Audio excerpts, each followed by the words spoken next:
আমরা নাকি মুক্তিযুদ্ধকে ছোট করি প্রতিদিন, আমরা নাকি মুক্তিযুদ্ধকে জুলাইয়ের মুখোমুখি করি। যখন আপনি কাউন্টার চ্যালেঞ্জ করবেন এই দালাল গোষ্ঠীকে, তখন দেখবেন ভাই কে করছে একটু বলেন তো, দু একটা এক্সাম্পল দেন তো। বিএনপির কে করছে, জামাতের কে করছে, এনসিপির কে করছে, আমরা কে করছি, আমাদের পক্ষের বুদ্ধিজীবীরা কে কাজটা করছে বলেন তো দু একটা এক্সাম্পল। তখন বলে যে হ্যাঁ ওই যে লম্বা চুলল একটা ছেলে রাকসুতে, এই তো দেখি এর মুখের ভাষা ভালো না, ওসমান হাদি কী সব বলে টলে ছিঁড়ে টিড়ে ফেলবে টেলবে। তাই আমি বললাম এটা তো হইল না তো, আপনার উত্তর মিলল না তো। আপনি বলছেন যে জুলাইকে আমরা স্বাধীনতা যুদ্ধের মুখোমুখি করছি, কিভাবে করলাম, কোথায় করলাম? আমি যখন বয়ানের পলিটিক্সকে চ্যালেঞ্জ করতেছি, আমি যখন ন্যারেটিভকে চ্যালেঞ্জ করতেছি, যেটা আরোপিত, যেটা অসত্য, যেটা ফ্যাকচুয়ালি অন্যভাবে আমার ব্যাখ্যা করবার সুযোগ আছে, আমার মুক্তির লড়াইকে শ্রদ্ধা করি, সেটাকে আপনি বলছেন যে আমরা মুখোমুখি করছি। দ্বিতীয়ত দেখবেন একটা বয়ান তারা বারবার বলবার চেষ্টা করছে, আমাদেরকে চাপিয়ে দেবার চেষ্টা করছে এবং মুখোমুখি করে, সেটা হচ্ছে কী লাভ হইল, কী লাভ হইল থিওরি দেখবেন। এবং দেখেন কী লাভ হওয়ার মধ্য দিয়ে তারা বলে যে আগে তো রাস্তাঘাটে ট্রাফিক জ্যাম তো আগের মতোই আছে, জিনিসপত্রের দাম তো আগের মতোই আছে, তাহলে এস আলম চুরি করলে দোষ, তো বাকিরা কি চুরি করতেছে না? আমলাতন্ত্রের দুর্নীতি কি বন্ধ হয়েছে?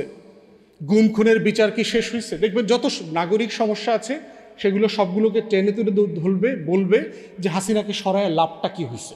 1900 সাল ইউনাইটেড ফ্রুট ফার্ম নামে একটা কোম্পানি গুয়াতেমালায় গেছে, দক্ষিণ আমেরিকার একটা দেশ। তারা সরকারের কাছে বলল যে তোমাদের প্রচুর জমি আছে, জমিগুলো চাষবাস হচ্ছে না, পড়ে আছে কিন্তু ফার্টাইল, আমরা এখানে কলা প্রডিউস করতে চাই, আমরা প্রচুর কলা এখানে চাষ করব, চাষ করে এটা আবার আমেরিকাতে আমরা নিয়ে যাব ব্যবসা করবার জন্য আর কি। এখন গুয়াতেমালার সরকার মনে করেছে হ্যাঁ হোয়াটস রং উইথ ইট, আমার তো ল্যান্ড ফার্টাইল ইয়েট ব্যারেন পড়ে আছে। তো তারা সেই ইউনাইটেড ফ্রুট ফার্মকে আপনার কলা চাষ করতে অনুমতি দিল। তো তারা প্রচুর ইনভেস্টমেন্ট নিয়ে আসলো, আপনার প্রচুর রেল লাইন কানেক্ট করলো, হাজার হাজার মাইলের রেল লাইন বসিয়ে পোর্টের সাথে, রাজধানীর সাথে, Telegram, central communication, business zone, ফার্মের সাথে তারা কমিউনিকেট করলো। ব্যবসাটা করতে করতে একটা পর্যায়ে 50 বছরের মাথায় দেখা গেল যে এই কোম্পানিটা গুয়াতেমালা নামক দেশের 40% জমির মালিক হয়ে গেছে। একটা দেশের একটা কোম্পানি একটা দেশের তার ভূমির 40% মালিকানা হয়ে গেছে তার। তাহলে এখন আপনি চিন্তা করেন সেই দেশটা আসলে এখন কোথায় আছে, এবং হয়ে যাবার পরে সে কী করছে? সে কি শুধু আসলে কলার চাষ করতেছে, না সে আসলে দেশের রাজনীতি, দেশের অর্থনীতি, কে ক্ষমতায় যাবে যাবে না, এগুলোতে নিয়ন্ত্রণ করবার চেষ্টা করছে। 1952 সালে একজন লেফট লিনিয়ান দেশপ্রেমিক একজন মানুষ ক্ষমতায় আসলেন, এসে এই ইউনাইটেড ফ্রুট ফার্মের উপরে ইনজাংশন দিলেন তাদের ব্যবসা এক্সপানশনের ব্যাপারে। দ্বিতীয়ত হচ্ছে যেগুলো তারা জমি কিনেছে কিন্তু কলার চাষ করছে না, সেগুলো আবার ন্যাশনালাইজ করে নিয়েছেন। ট্যাক্স আরোপ করছেন যেন জনগণকে, তার মধ্যে তারা ট্যাক্স দিত না। চিন্তা করে দেখেন, এত ম্যাসিভ একটা কোম্পানি, তারা ট্যাক্স দিত না। এইটা আবার তারা সিআইএকে জানাইল যে আমাদের বিজনেস ইন্টারেস্ট এখানে কানেক্টেড হচ্ছে। 1954 সালে সিআইএ তার একটা এলিট নেভি পাঠাইলো, সিল কমান্ডো পাঠায়া প্রধানমন্ত্রী যাকে ছিল তাকে আত্মসমর্পণ করতে বাধ্য করলো এবং তাকে এক্সাইলে পাঠায় দিয়েছে। এরপর থেকেই দেখবেন এই যে একটা পলিটিক্যাল সায়েন্সে আমরা একটা টার্ম ইউজ করি, বেনানা রিপাবলিক। গুয়াতেমালাকে কেন্দ্র করে কোস্টারিকা, আইভরি কোস্ট, এই চারপাশের বেশ কয়েকটা দেশে এই একই কোম্পানির আপনার কলার চাষ করতো তারা। পরবর্তীতে এই ব্যবসাটা তাদের পড়ে যায়, তারা নাম চেঞ্জ করতে বাধ্য হয়। চিকিতা দেখবেন যারা পশ্চিম আমেরিকাতে অথবা পশ্চিমের দেশগুলোতে দোকানে কলা টলা কিনেছেন, আমরা দেখেছি এই ব্র্যান্ডের কলাও আমরা খেয়েছি, চিকিতা ব্র্যান্ড আর কি, তারা নাম পরিবর্তন করে এটা করেছে। এখন দেখেন আমাদের এই যে আধিপত্যবাদের গল্পটা, আলাপটা যখন আমরা তুলি, আমাদের এই ভূখণ্ডে ব্রিটিশ ইস্ট ইন্ডিয়া কোম্পানিকে ছাড়া এই লড়াইয়ের গল্প আমাদের নিকট ইতিহাসে আপনি এটাকে কানেক্ট করতে পারবেন না, যেটা শুরুটা কোথায় হয়েছে এবং কিভাবে শুরু হয়েছে। একটা সিম্পলি কোম্পানি দিয়ে 1600 শতাব্দীতে লন্ডন স্টক এক্সচেঞ্জে একটা কোম্পানি রেজিস্ট্রেশন করেছে ইস্ট ইন্ডিয়া কোম্পানি নামে। তারা আসছে বাদশাহ আলমগীরের কাছে ব্যবসা করবার জন্য অনুমতি চেয়েছে, জায়গিরদারের মতো, যে আমরা আমাদেরকে একটা জায়গা দেন, আমাদের এই পোর্ট ব্যবহার করার অনুমতি দেন, আমরা এগুলো করবো, আপনাকে এত টাকা দিব বছরে, এবং আমরা জিনিসপত্র দেশের বাইরে এক্সপোর্ট করবো, ইংল্যান্ডে ইউরোপে নিয়ে যাবো আর কি, সিম্পল জিনিস। আপাত দৃষ্টিতে মনে হয়েছে কোনো সমস্যা নাই, কিন্তু ব্যবসাটা করতে করতে কোথায় গেল? ইনফ্যাক্ট এই ইস্ট ইন্ডিয়া কোম্পানি 1600 শতাব্দীতে এখানে আসছে, ইউরোপের অনেকগুলো দেশের সাথে সে ইন্ডিয়াতেই যুদ্ধ করেছে, পর্তুগিজদের সাথে যুদ্ধ করেছে, ডাচদের সাথে যুদ্ধ করেছে, তারপর হচ্ছে ফ্রেঞ্চদের সাথে যুদ্ধ করেছে। কেন করেছে? এখানকার ব্যবসার নিয়ন্ত্রণকে কেন্দ্র করে। এবং এই নিয়ন্ত্রণ নিতে নিতে একটা জায়গাতে এসে 1757 সাল হয়ে গেছে। আপনারা জানেন যে এখানকার যারা উচ্চবর্ণের হিন্দুরা ছিল, ব্যবসায়ীরা ছিল, যারা প্রচণ্ড নবাব বিরোধী ছিল, মুসলিম শাসনের অধীনে তারা মনে করছে যে আমাদের দম বন্ধ হয়ে যাচ্ছে, তারা সবাই মিলে এই ইস্ট ইন্ডিয়া কোম্পানির সাথে একত্রিত হয়ে একটা চক্রান্ত করলো, যেটা আপনারা দেখবেন যে ওয়াটসন কনস্পিরেসি বলে আর কি। জগৎ শেঠ, মীর জাফর, উমিচাঁদ এবং ওয়াটসন নামে একজন ব্রিটিশ ইস্ট ইন্ডিয়া কোম্পানির কর্মকর্তা, সিভিল সার্ভেন্ট, যে কোনো ফর্মে বলেন, তারা সবাই মিলে কলকাতায় এই খিচুড়িটা পাকিয়েছে যে নবাবকে, সিরাজউদ্দৌলাকে কিভাবে এখান থেকে সরাতে হবে। এবং ক্যারেক্টারগুলো ফলো করেন তারা আসলে কি কি ক্যারেক্টার করছে, এবং এইটা আজকের সাথে মিলায়ে দেখতে হবে আপনাদেরকে। এই যখন আমরা বলছি জগৎ শেঠ, উমিচাঁদ, রায়দুল্লভ, এরা আসলে কে, কারা? এসালম, বসুন্ধরা, মেঘনা, ইউনিমার্ট, ইউনাইটেড, সিটি, টিকে, গত 10-15 বছরে বাংলাদেশে যত সিন্ডিকেট হয়েছে, যত যাদের কারণে আমরা 60 টাকা 80 টাকার তেল 200 টাকায় কিনেছি, 70 টাকার চিনি 160 টাকায় কিনেছি, 1500 টাকায় কাঁচামরিচ কিনেছি, উহারা কাহারা? অতএব নতুন করে কিছু ঘটছে না। আমরা যারা হিস্ট্রিতে দেখেছি এই এক্স্যাক্টলি সেম জিনিসগুলো নতুন রূপে আসছে। ওয়াটসনকে, ওয়াটসন হচ্ছে আমার আমার আমার দাদা, ওপারে থাকেন, যেখানে যার দরগায় এখন আমার মাননীয় প্রধানমন্ত্রী বসবাস করছেন। তাহলে আপনি দেখেন বিষয়টা কি। আপনি যদি সিম্পলি ওয়াটসনের জায়গায় দিল্লিকে, মোদিকে, বিজেপিকে রাখেন, আর জগৎ শেঠ, উমিচাঁদ, রায়দুল্লভ, কৃষ্ণপদ চৌধুরীর জায়গায় যদি আজকের এই অলিগার্কদেরকে রাখেন, আপনি দেখবেন যে একটা নতুন করে 1757 সালের মধ্যেই আসছি। আমাদের 1757 সালটা অনেক লম্বা হয়ে গেছে, অনেক লম্বা, এবং এটা শেষ হচ্ছে না। এবং এই প্রক্রিয়াতেই দেখবেন আপনি এখন মিলায়া দেখেন যে আমরা যখন এনার্জি সভরেন্টি নিয়ে কথা বলছি, এনার্জি সিকিউরিটি নিয়ে কথা বলছি, অ্যাট এ টাইম যেখানে বাংলাদেশ সরকার তার হিস্ট্রিতে সবচেয়ে প্রফিটেবল রাষ্ট্রীয় ইনস্টিটিউশন বিপিসিকে প্রাইভেটাইজ করার চিন্তা করছে। তার তেলের সরবরাহ, গ্যাসের সরবরাহ, কেনা বেচার একটা মার্কেট শেয়ার সে বসুন্ধরাকে দিতে চাচ্ছে, অথবা তার পছন্দের অন্য কোনো কোম্পানিকে দিতে যাচ্ছে। অথচ এটা কিন্তু একটা প্রফিটেবল ইনস্টিটিউশন।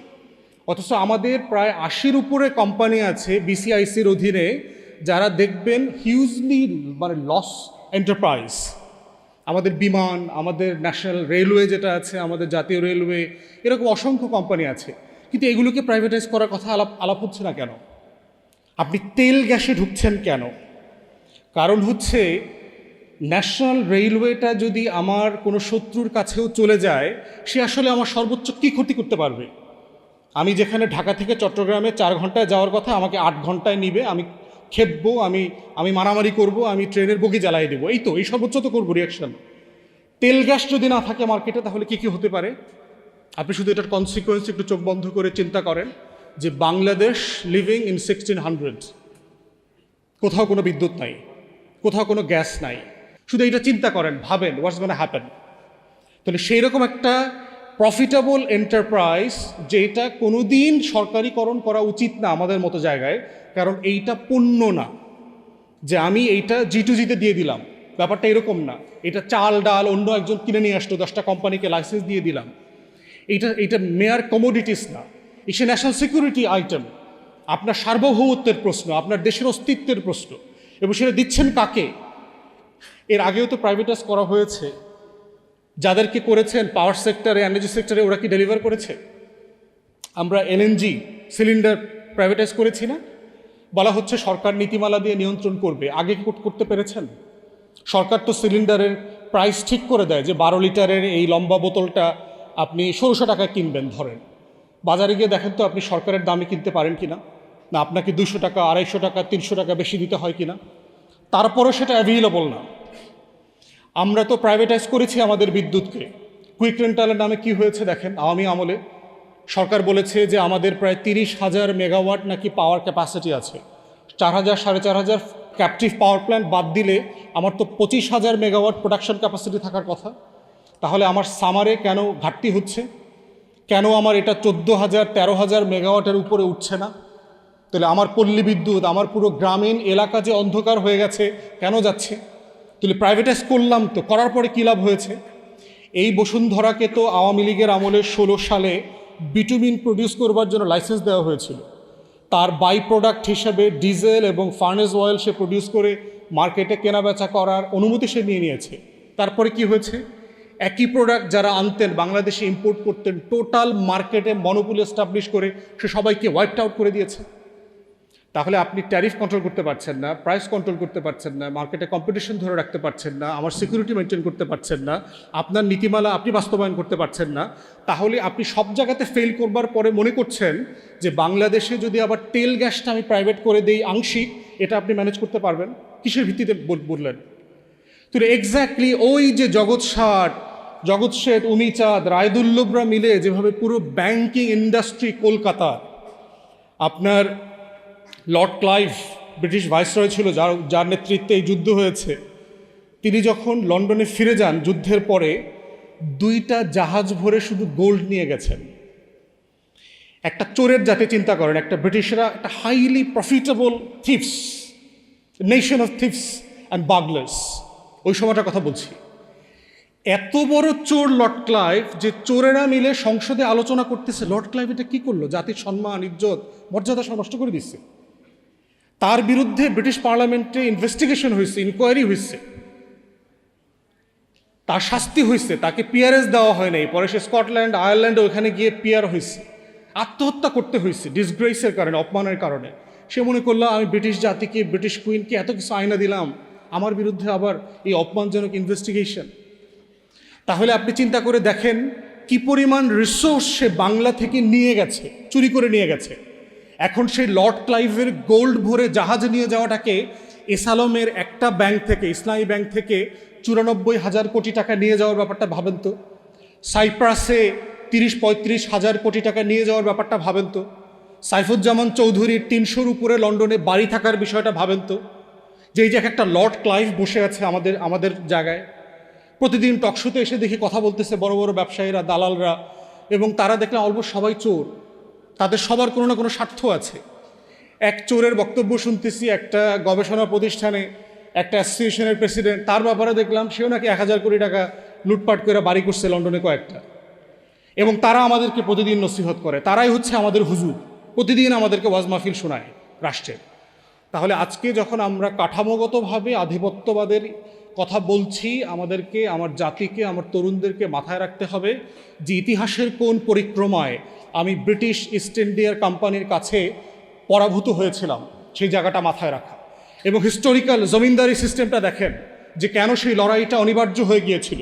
1793 সালে যখন পার্মানেন্ট সেটেলমেন্ট করলো, জমিদারি প্রথা চালু করলো, পার্মানেন্ট সেটেলমেন্টের মধ্য দিয়ে আমার টোটাল কৃষক সমাজ, যাদের ন্যূনতম একটা মালিকানা ছিল, তারা ওভারনাইট গরিব হয়ে গেল, শূন্য হয়ে গেল। আগের দিনের মালিকানার প্রশ্ন ছিল যিনি চাষ করেন তিনিই জমির মালিক, এটাই ছিল প্রিন্সিপাল। সেটা আপনি পুরো জায়গিরদারি, তালুকদারি সিস্টেমে দিয়ে দিলেন। তাহলে কি হইল?